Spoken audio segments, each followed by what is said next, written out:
What's up? Good afternoon po. Good afternoon po. Kami ni Inday ay nagluluto-luto na yun, no? Siya ay nagluluto ng Inday. Mangga. Guys, sabi nila ang munggo daw, pambiyernes lang.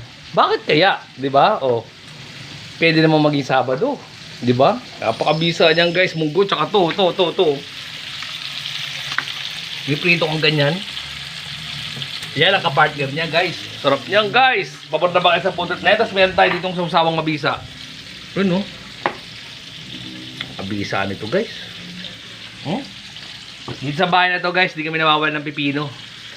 Kaya napakasarap kasi niyan. Kailangan ko talaga to. Ayan, oh, sarap.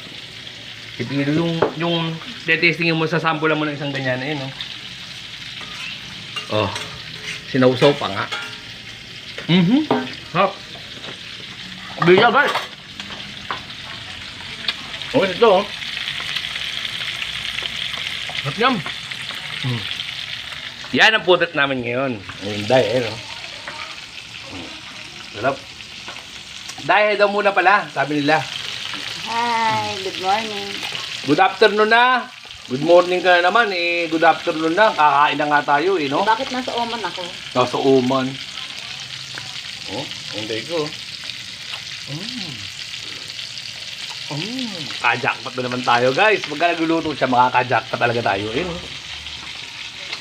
Kabibisa niyan, sipi lang, pero siguradong urak niyan, ngayon guys.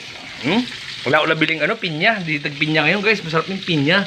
Yung mga yung kasi nilalaban ko sa gout ko yan, pero kung may pansit-pansitan tayo, may mga sampalok-sampalukan, may pipino, may pinya, may lemon, yan. Hindi na tayo na-atake guys. Kung alam ko lang nung araw yun, no? Ginawa ko na sana yun, no? Wala sana sumasakit sa akin. So 27 anyos pa lang meron na akong gout guys. Eh, ano na ako ngayon? Oh, 44 lang. Sarap nyo, no? Nabot na ba kayo sa pudot na yan, guys? Napakabibisa lang yan. So, yun lang, guys. Kita-kits tayo ulit mamaya. Pakabisa nito. Oh, hindi ako bibiro, eh, no? Pwede mo lagay yata ito, oh. Sarap yan, no? Ayun, no? Dali mo. Ang munggo na may tokwa pa nga. Di ba? Ang tinapa. Tinapa. Okay guys, so kukunin ko muna yung tinapa guys. Goodbye muna po lahat. Sarap dito guys, promise.